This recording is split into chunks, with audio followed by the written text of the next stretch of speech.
बच्चों ये क्वेश्चन लेते हैं, ये जेई मेन 2020 में आया था और भी कई एग्जाम्स में आ चुका है और बहुत ही पॉपुलर क्वेश्चन है।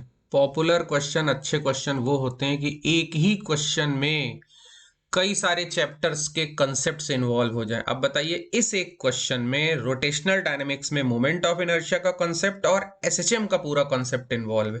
तो अब वो एक क्वेश्चन बना के अगर आपसे दो चैप्टर की नॉलेज चेक कर ले रहे हैं तो ये तो बहुत अच्छा है।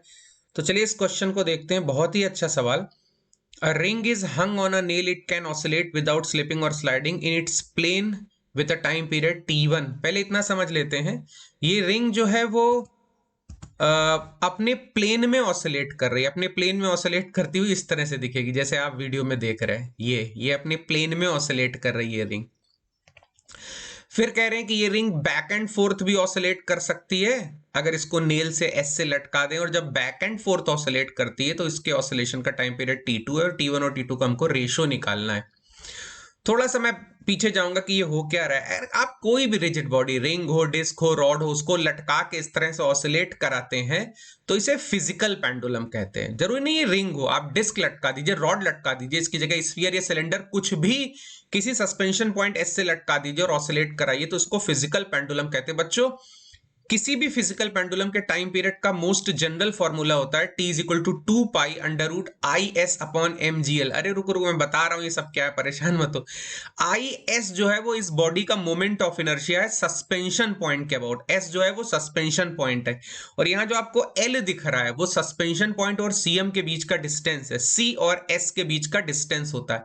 मैं बार बार कह रहा हूं, जरूरी नहीं है रिंग हो, मैं आपको जनरल थ्योरी भी रिवाइज कर रहा हूं। क्वेश्चन क्या है, क्वेश्चन बताना तो एक बहाना है, आपको ये रिवीजन कराना है बेसिकली।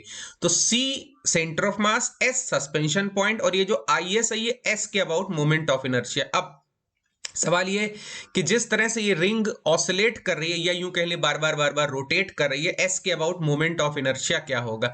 तो आप देखिए कि अगर C से पास करने वाला एक्सेस ऑफ रोटेशन होता तो रिंग का मोमेंट ऑफ इनर्शिया mr² होता है। अरे भूल गए आप, सी से अगर एक्सेस ऑफ रोटेशन पास करेगा तो मोमेंट ऑफ इनर्शिया mr² होगा। तो अब अगर एस से एक्सेस ऑफ रोटेशन पास करे, पैरेलल एक्सिस थ्योरम लगा दीजिए, mr² plus md²। Parallel axis theorem क्या हो जाएगी, IS is equal to ICM plus md²। ICM है mr² और ये d जो है वो r है। तो एक तरह से S के about moment of inertia mr² plus mr², 2mr² आ जाएगा। और जैसा मैंने कहा, ये L क्या है फॉर्मूले में, ये C और S के बीच का डिस्टेंस है जो कि R के बराबर होगा। ये सारी वैल्यू रखिए रखिए भाई। तो SHM का टाइम पीरियड आ जाता है 2 pi under root 2r upon G। अब अगर आप ऊपर पढ़े तो सेकंड केस में इसको हम बैक एंड फोर्थ ऑसिलेट करा रहे हैं। बैक एंड फोर्थ ऑसिलेट कराना ऐसे हो गया जैसे हैंड फैन स्टाइल में ऑसिलेट करा रहे। मतलब अगर ये रिंग की जगह डिस्क होती तो पूरा हाथ वाला पंखा बन जाता। तो देखिए, axis of rotation along the tangent है पैरेलल टू एक्स एक्सिस। अब आपको IS चेंज करना पड़ेगा। अब IS की नई वैल्यू क्या होगी, एक्सेस ऑफ रोटेशन चेंज हो गया भाई।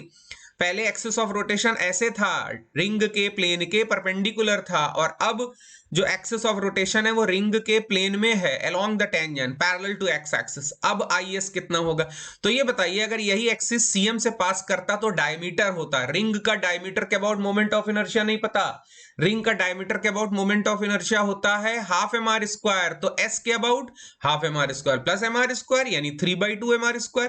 तो अब IS की नई वैल्यू 3/2 mr² होगी। तो मेन फॉर्मूले में IS की जगह 3/2 mr² रखिए, तो L की जगह वैसे ही R रखिए, तो T2 आ जाता है 2 पाई अंडर रूट 3r/2g। और बस T1/T2 पूछा है तो T1/T2 आ गया है बच्चों 2/√3।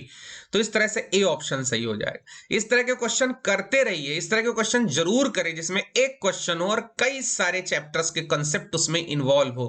कहने को हमने एक क्वेश्चन किया, लेकिन हमने मोमेंट ऑफ इनर्शिया को रिविजिट कर लिया और SHM और फिजिकल पेंडुलम के कंसेप्ट को भी रिवाइज कर लिया। थैंक यू बच्चों।